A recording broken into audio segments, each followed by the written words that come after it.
ne nous est pas d'une très grande aide dès lors qu'il s'agit de déterminer les facteurs de différenciation pertinents, bien qu'il introduise un terme spécifique, celui de saturation, et qu'il parle des œuvres d'Hokusai en disant qu'elles sont relativement saturées. Je ne suis pas sûr de bien saisir le sens du terme saturation ni celui de son antonyme atténuation. Quoi qu'il en soit, Goodman esquisse la différence entre le diagramme et le dessin en disant que certaines caractéristiques qui sont constitutives du schème pictural ne possèdent qu'un statut purement contingent dans le schème du diagramme. Il s'agit là du résumé d'un commentaire un peu plus détaillé que je citerai intégralement. Les seuls points importants du diagramme sont les ordonnées et les abscisses de chacun des points par lesquels passe le centre de la ligne. La largeur de la ligne, sa couleur et son intensité, les dimensions absolues du diagramme, n'importent pas. Il n'en va pas de même pour le croquis, l'élargissement ou l'amincissement du tracé de la ligne, sa couleur, le contraste qu'elle forme avec le fond, ses dimensions et même la qualité du papier, tous ces facteurs ont leur importance. On aimerait demander les seuls points importants par rapport à quoi. Pour autant que je sache, Goodman pense que le phénomène relève de la synonymie. Toute ligne définie par des coordonnées identiques est en relation synonymique avec le diagramme, indépendamment de ses autres caractéristiques.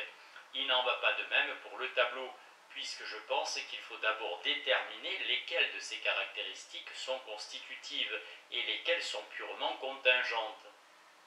C'est une décision qui n'est pas toujours facile à prendre dans le domaine de l'art contemporain, comme le prouve un tableau de Roskenberg, devenu légendaire, où les ombres qui passaient sur la toile faisaient partie de l'œuvre.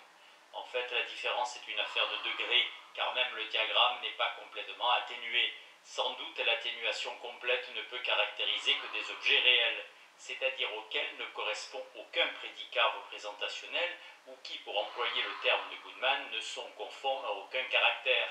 C'est précisément pour cette raison que le concept de saturation n'est d'aucune utilité pour résoudre notre problème. Ceci d'autant plus que nous avons réussi à imaginer un dessin dans lequel seule importe la localisation des points par lesquels passe la courbe et qui est donc en termes de saturation indiscernable du graphique de Goodman. Par conséquent, la distinction qu'il introduit sert moins à marquer la différence entre un dessin et un diagramme qu'à distinguer deux styles de dessin. S'il en est ainsi, nous pourrions tout aussi bien nous servir de la notion de style pour analyser nos diverses courbes indiscernables à la vue. Nous dirons alors que le graphique était pourvu de toute caractérisation stylistique, tout simplement parce qu'il est un graphique. Quant au dessin produit de manière analytique, on peut dire qu'il est d'un style mécanique, ce qui n'est pas loin d'être une appréciation esthétique. Enfin, concernant le dessin d'Hokusai, on dira peut-être tout simplement qu'il est contrôlé et discipliné comme le coup de sabre d'un samouraï.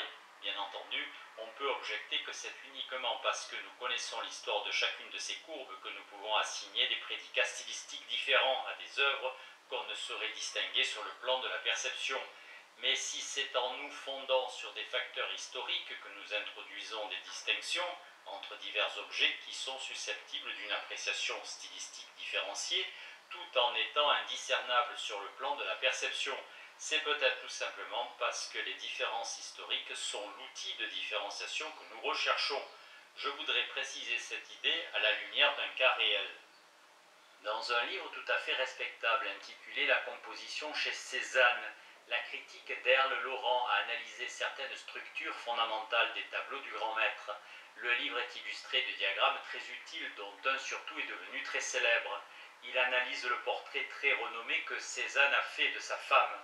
Il correspond à ce qu'on attend d'un diagramme. Il comporte des flèches, des lignes en pointillés, des plages portant des inscriptions, et il met en lumière précisément les variations de direction et de proportion que Laurent voulait mettre en évidence. Il doit sa notoriété au fait que quelques années après la publication du livre, Roy Lichtenstein a réalisé une toile intitulée « Portrait de Madame Cézanne » 1963. Le tableau diffère du diagramme de Laurent du point de vue de l'échelle des grandeurs et du matériau utilisé, mais à part cela, les deux sont optiquement aussi indiscernables que le seraient deux photographies les représentant.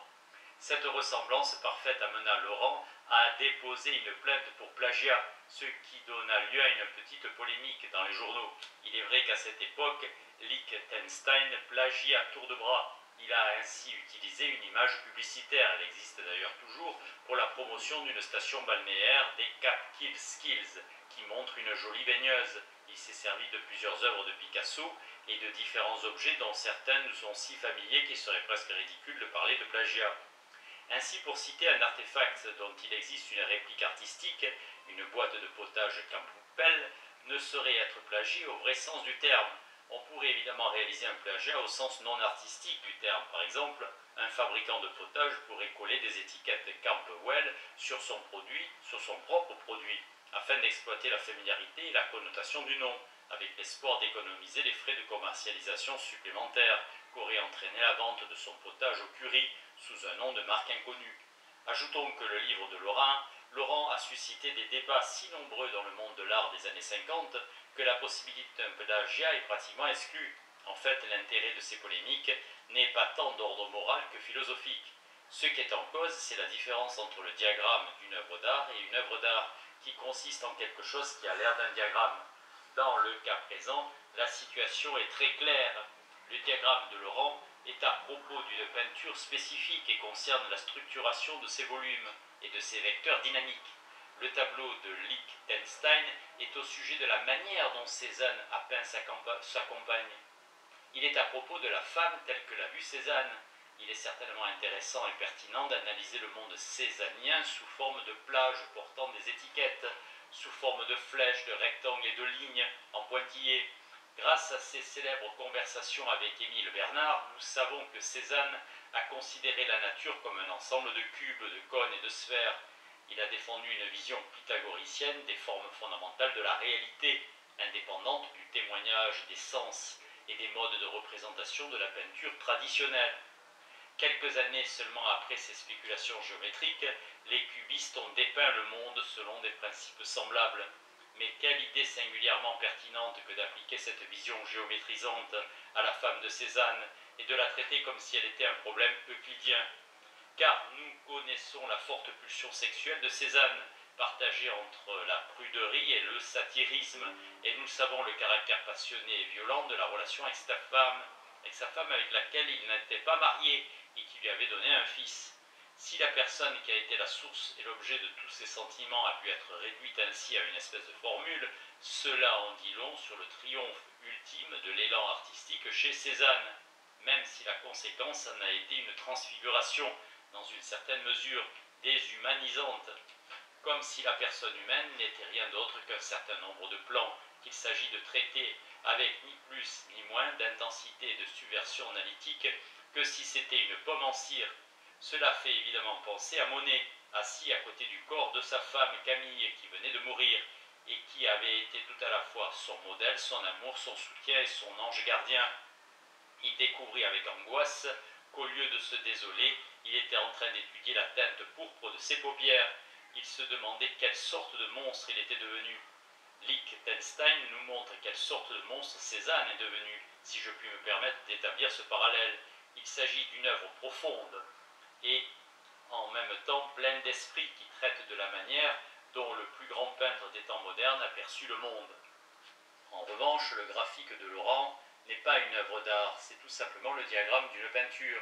Le reproche de plagiat n'est donc pas justifié puisque les deux objets appartiennent à des catégories différentes, même si tous les deux sont des vecteurs de représentation.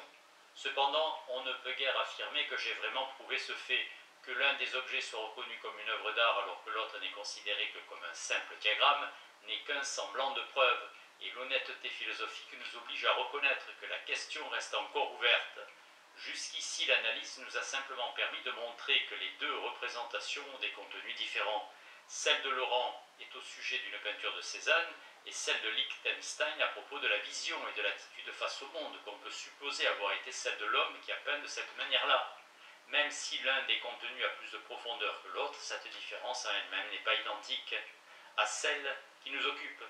Par ailleurs, dès le début de cette recherche, nous avons appris que rien ne s'oppose à ce que deux œuvres d'art qui ont des contenus différents soient indiscernables. Par conséquent, à moins de vouloir soutenir que les œuvres d'art possèdent des contenus spéciaux ou un genre de contenu spécial qui les distingue de toutes les autres représentations, le concept de contenu ne nous est d'aucune aide. Et même si c'était le cas, il nous resterait encore à démontrer que l'œuvre de Lichtenstein possède un tel contenu d'un type spécial et que l'œuvre de Laurent en est dépourvue. Notez l'ambiguïté du terme œuvre. Or, j'hésiterai à affirmer qu'une chose quelconque, dès lors qu'elle a le même contenu que le tableau de Lichtenstein, est ipso facto une œuvre d'art. Pensez à ma propre description de la vision des choses de Cézanne. L'ambiguïté est en fait celle du mot anglais work. Mais si la différence ne réside ni dans le contenu ni dans les propriétés visibles, où réside-t-elle donc? Bien qu'il ne soit pas dépourvu d'intérêt, notre exemple n'a fait que reproduire le problème qu'il était censé éclairer. L'échec de notre exemple a amené à la lumière la différence que nous recherchons, nous suggère cependant la direction à suivre. Supposons qu'on trouve une paire d'objets qui non seulement se ressemblent de l'extérieur autant qu'on puisse le désirer, mais qui de surcroît possèdent un contenu identique et dont néanmoins un seul soit une œuvre d'art. Dans ce cas, les différences entre œuvres d'art et simples représentations devraient correspondre aux différences, quelles qu'elles soient, qui existent entre ces deux objets. Bien entendu, il est possible que nous ne trouvions pas d'exemple de ce genre, mais alors le concept d'art serait complètement arbitraire, et son application aurait vraiment l'air d'être une injustice pure et simple, comme Gilles l'a soutenu en rappelant que selon un principe de justice fondamentale, ce qui est égal doit être traité sur un pied d'égalité. En effet, dans cette éventualité, et en vertu de leur ressemblance de contenu et de forme, ou bien les deux objets devraient être des œuvres d'art, ou bien aucun des deux ne devrait en être une.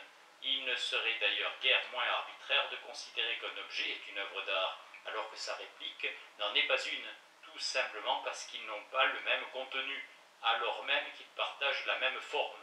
Et ainsi de suite, nous serions systématiquement obligés d'adopter les thèses les plus caricaturales de la théorie institutionnelle de l'art. Et art, ce qui est désigné comme tel par les vieux snobs du monde de l'art.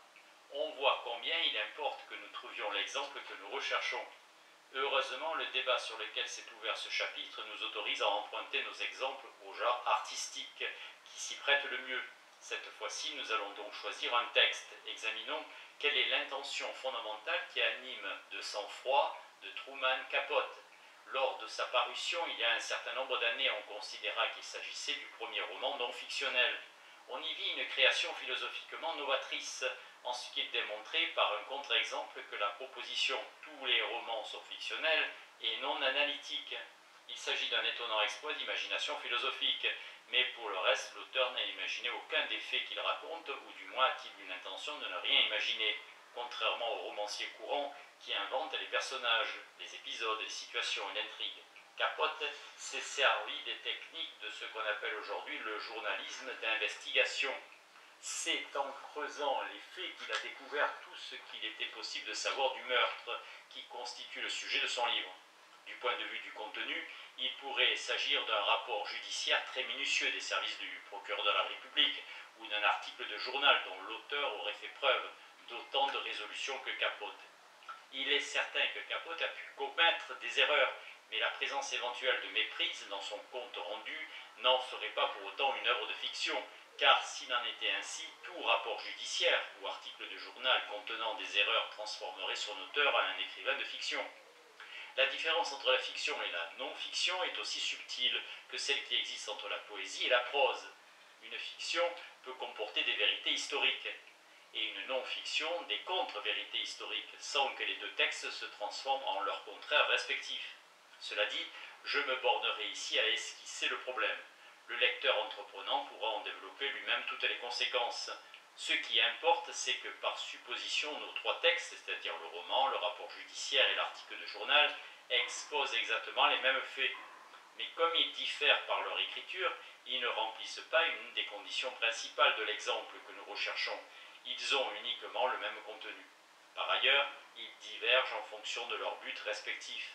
Le livre de Capote se lit comme un roman, ce qui ne saurait étonner étant donné la maîtrise littéraire dont l'auteur fait preuve, ainsi que la sensibilité gothique, typiquement edwardienne, qui confère son cachet au texte. Mais un roman non fictionnel est-il nécessairement écrit de cette manière? Autrement dit, existe-t-il une écriture typiquement romanesque, que le roman soit fictionnel ou pas? Inventons donc, puisque nous en avons la possibilité, un exemple imaginaire de récit non fictionnel et admettons que le terme récit connote ici une œuvre littéraire. Du point de vue de l'expérimentation artistique, notre écrivain fictif est allé beaucoup plus loin que Capote. Et comme bon nombre des artistes qui hantent ces pages, il a une idéologie anti-artistique. M, comme nous allons l'appeler, évite tout ce qui pourrait être identifié comme littéraire. Il méprise Capote et ne reconnaît qu'à contre-cœur que son idée de départ a été bonne, ajoutant aussitôt qu'il a gâché. Les textes qu'apprécie M ne sont pas de ceux auxquels les hommes de lettres ont coutume d'accorder leur attention, et il s'agit de genres que les écrivains qui ont des prétentions artistiques ne pratiquent guère. Des télégrammes, des listings boursiers, des offres d'emploi, des clichés de pages de journal précomposées, des listes de blanchisserie, et ainsi de suite. Une de ses œuvres majeures est un calendrier Marilyn Monroe. Dans le cas présent, il a choisi d'adopter les normes de mise en page d'un article de journal avec indication de lieu, date, nom de l'auteur, titre, sous-titre, colonne, et ainsi de suite. Supposons qu'il procède comme son prédécesseur et qu'il raconte l'histoire d'un homme qui s'est suicidé à Patchogue après avoir tué le patron d'une station-service et plusieurs de ses clients. Pour l'essentiel, la forme et le contenu de son récit non fictionnel ne diffèrent guère d'un article de journal qui traiterait du même fait divers.